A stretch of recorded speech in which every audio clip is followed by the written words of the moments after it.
Hey, what's going on, guys? Welcome to another video. So today we're going to be doing my first photography Q&A. I recently asked y'all some questions on YouTube and Instagram, and y'all sent me a bunch of questions. So I'm going to be answering all those questions in today's video, and I'm going to have timestamps to specific questions. Should be at the bottom of this video and in the description. So if you want to go to a specific question that you just want to know the answer to, you can do that. All right, so let's get straight into it. So the first question I got is this was off of Instagram. It's from Drew ATL Shots. He said, how do I tell my wife I bought the new Nikon Z60? And he put the laughing emojis. That's actually funny. From personal experience, if you buy anything and you're married, I just think you should tell your wife, because if you hide it from her, she's probably gonna find out and it's just gonna make her more mad. So I would just be honest and upfront and tell her. Now, I have had times where I just, secretly tried to buy stuff and it didn't end well. So I would just be honest and let her know. All right, so the second question I got is from Jennifer Durst Photography, and if I pronounce anything wrong, I apologize. She said, favorite lens. So this is an easy question. My favorite lens is the 85, hands down. Y'all see me talk about this in a lot of my videos. I love that focal length. I love how you don't have to be so close to your subjects. So if you're kind of like introverted and you just get real nervous and stuff, I like that you can pull away and still get the type of shots that you're looking for. I love the compression. You get good bokeh.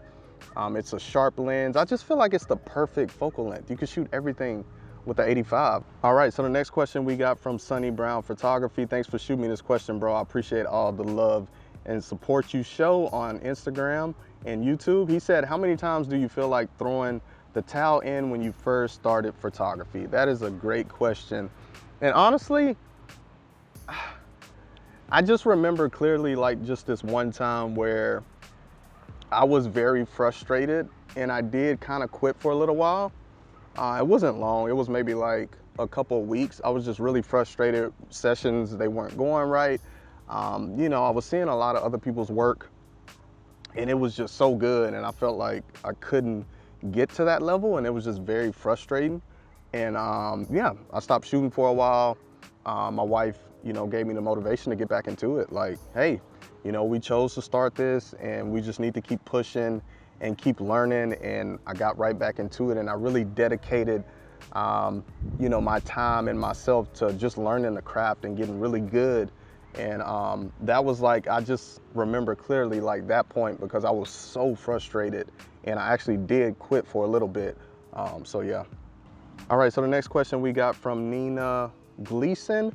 She said, how do you achieve a super clear, sharp focus? So as far as getting like clear and sharp photos, it really comes down to your settings, and quality of your lens matters too, but you can still get sharp and clear photos with cheaper lenses. But it really comes down to your settings and understanding your settings and understanding like your focus point. So what I do is I use the Sony system. Like, I'm shooting on the A6400. I have the A7 III, the A7 II, and what I use is eye autofocus, and it is amazing. The focus is tack sharp, dead on.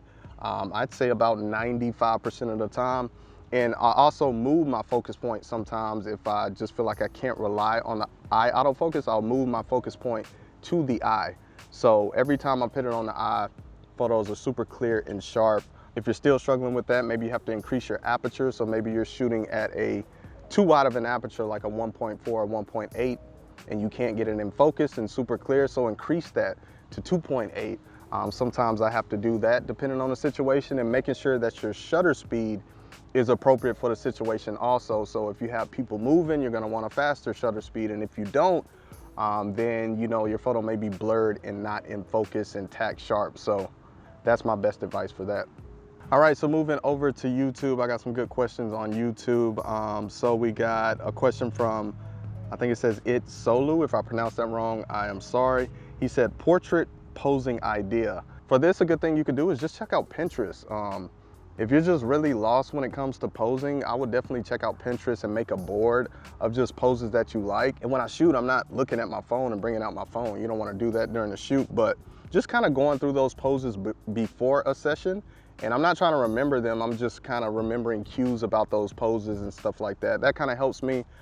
So if you're struggling with posing ideas, I would check out Pinterest, check out YouTube, even books. I have a posing book that I got. I think it's from Lindsay Elder, or I forget her name. She's like a famous photographer and educator. I'll link that in the description, but she really breaks down posing and to where you can truly understand it, and you're not like thinking that you have to remember poses all the time, because you know how to pose, like how to move the limbs and what means what. So I will link that book down below if you want to check it out. All right, next question is from Israel Games. He said, Gamez, sorry, I'm pronouncing everything wrong. He said, how do you develop your style as a photographer? So style for me, honestly, it really just comes with time.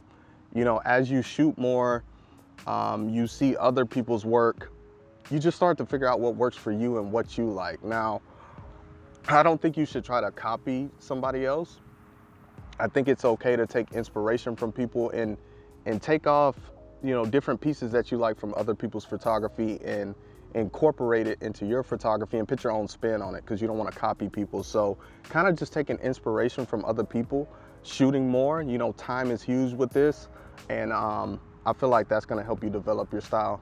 All right, next up we got some questions from David. David is the real MVP. He dropped me like 5 or 6 questions. I don't know if I'm going to answer all of them, but I do want to do another Q&A, and so maybe if I don't cover all of these, David, I'll answer them in a future video, or maybe I'll just make a single video for those questions. All right, so the first question David had, he said, how long did it take you to have consistent success? So it took a while, honestly. I'll be honest with you. Photography, having a business is hard, and I think people, they expect to hop into it and see like instant success and instant clients and just a whole bunch of, you know, just clients coming in, but it takes a long time. Like, honestly, it took us years to consistently start booking. And I'll be 100% honest with you, sometimes it's still up and down. And I think it's like that for a lot of photographers, regardless of what you see on social media. You know, photographers are still struggling to book clients. It's just, I feel like it's one of the toughest things is to build that clientele and have that consistency. And honestly, it just takes time. It takes time on, you know, improving your craft, getting better, investing in yourself, and just continuously trying to level up and get better and really understand the business side. Because I don't care how good you are at taking photos and shooting, if you don't understand like business and marketing and, you know, websites and all that stuff, you're gonna struggle. You're gonna struggle. And once I realized that, I started, you know, really focusing on that, and that's when we started seeing more success, when we started focusing on the business side. So it took years. You know, it's definitely a long game. All right, so another question from David. He said, do you ever worry what will happen if you go a long time without clients? I mean, I don't really worry about it. You know, I guess sometimes I do, but it's just one of those things where, you know, if you're struggling to book clients or you're not getting clients, you could always, I would tell anybody to just go out and shoot for fun and just create for fun and what you want to create. You can always just go out and just shoot and have fun. So I wouldn't worry so much like, hey, I'm not booking anybody. Just, you know, invest in your knowledge during that time and just go out and create fun shoots and things that you've always wanted to do with photography. That's what we do when we're kind of slow or we just feel like we're in a rut, you know, from client work, just doing client work all the time. I'd say just go out and make your own shoots and have fun with it and just learn and invest in yourself during that time. So it's always work to do, even if you're slow and you're not booking people. Okay, put in the work, start learning what you need, you know, whatever you need to improve on, whether it's marketing, you know, getting your website right. So work on that. All right, so David also said, he had some really good questions. He said, how do you manage your business, taxes, payroll, expenses, marketing, etc.? So as far as expenses and marketing, it's just something that, you know, me and my wife have worked out and ran the numbers and see how much we're spending on expenses and how much money we need for marketing. At this stage, we don't invest like a ton on marketing. We run like Facebook ads, Google ads sometimes. So we just kind of plan for it. And as far as taxes and stuff like that, I would recommend just hiring a professional. Just find like a local accountant. And they also have people online that can do your taxes for you, because you definitely can mess that up. So I would not try to do that stuff if you don't know about it, because it's serious stuff and you can get in trouble. So I would hire an accountant. And as far as the people online that do it, if I can remember the name, I'll link that in the description so you could check them out. All right, so we got some questions. Penny's the real MVP too. He sent me like 2 or 3 questions. So his first one, he said, I seen in Insta you posted about how to share pics, etc. I wanted to ask, but you posted it because I didn't know how to send. I would use Lightroom. Okay, so he's pretty much saying I posted a Instagram reel, so it was showing how I send photos to clients. So I use ShootProof. I talk about that a lot in videos, and I'll have it linked in the description. It's a referral link. I don't get anything, any commission or nothing like that, just trying to help y'all out. So yeah, we send everything through ShootProof. If you're trying to level up and you want to look super professional and make your client experience better, I would definitely recommend checking out ShootProof. And it makes it super easy to send photos, for clients to download photos, for clients to share those photos. So I love ShootProof. All right, so another question Penny had, he said best, I'm assuming he means best run and gun light. He said he's a Canon user. So I would say, if you're looking for a flash, I would check out the Godox brand. Run and gun light, I like the 8200. That's my favorite. It's small, super easy to use, and it's not crazy expensive compared to some of these other lights like the AD400 Pro. I talk about that one. I love that light, but it's a bigger light.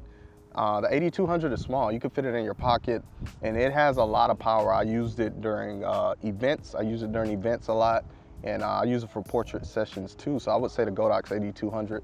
All right, Penny also said client canceling. Should I take a non-refundable deposit first to allow them to book, or set a cancellation fee? So something that me and my wife learned is to always charge a non-refundable retainer. We call it a retainer because if it's a deposit, technically you can get a deposit back. So we call it a non-refundable retainer. So what that does is, first off, it lets you know if the client is serious. If they want to book and to secure their date, they're gonna pay that retainer. If they don't, then they're not serious. You don't want people wasting your time. So it's kind of a way of filtering out people who are serious about working with you, because people will just kind of play and just want to talk, but they're not serious. And also this non-refundable retainer covers your time spent. You know, it's not just the client reaches out one time and then the shoot's made up and y'all shoot. You know, it takes time communicating back and forth, talking about outfits, locations, what they're looking for, setting up dates. So it covers your time just in case anything happens. So you're covered with that non-refundable retainer of whatever you want to charge for that. And as far as cancellation fees, we haven't really had people cancel. I think we have something in our contract about it, but either way, we're gonna keep the non-refundable retainer. So we get something and it's not a waste of time of going back and forth with the client. But I think we have something about cancellations, but we've never really had anybody cancel. But if they do, we keep the retainer. All right, so next question is from, I think it's Mario Patrick. He said, I'm a recent subscriber and your channel is awesome. I appreciate that, bro. He said, me and my wife recently started a videography and photography business, and as new business owners in this space, what advice would you give for maintaining a healthy business and marriage relationship? Bro, that is a great question, and it is so important, you know, figuring that out if you're married. So my best advice would be, from personal experience, to like set boundaries with your business, because I feel like it's easy to get caught up in it and to where you're always focused on it, and because, you know, we're always trying to improve and stuff, and you can just get engulfed in that so much that you kind of slack as far as your relationship and just your life. So I would definitely set those boundaries, like have certain days where you do certain stuff, and set time aside to where you're not working on your business and where you're spending time with your wife and your family. That's super important.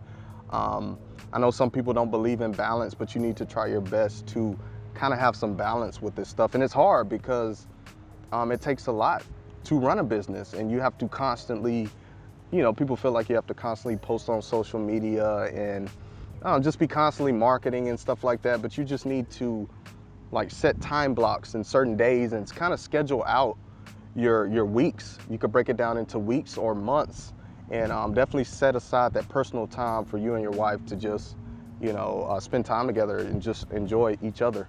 All right, so we have a question from Demetrius Hill, another constant supporter on the channel. I appreciate all the support you show on YouTube and Instagram, bro. So he said, I know you use ShootProof and clients love the professional look, but could you provide a video review of ShootProof and why you went with that resource rather than HoneyBook, PicTime, or Pixie Set? So I went with ShootProof because I checked out the other things like PicTime, Pixie Set. ShootProof, it just seemed so easy to use. I felt like it was super easy for me to learn it. And then the price wasn't crazy to me. I felt like it's a good price for what you get. And I know some people say like you need HoneyBook. And the only difference with that, from what I know, is like you can, what do you call it?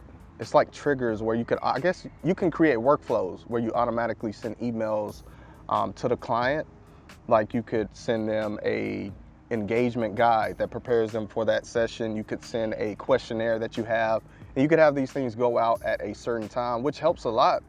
But I feel like if you're just starting out, I think ShootProof is perfect. It has everything you need: contracts, invoices. You could send the photo galleries.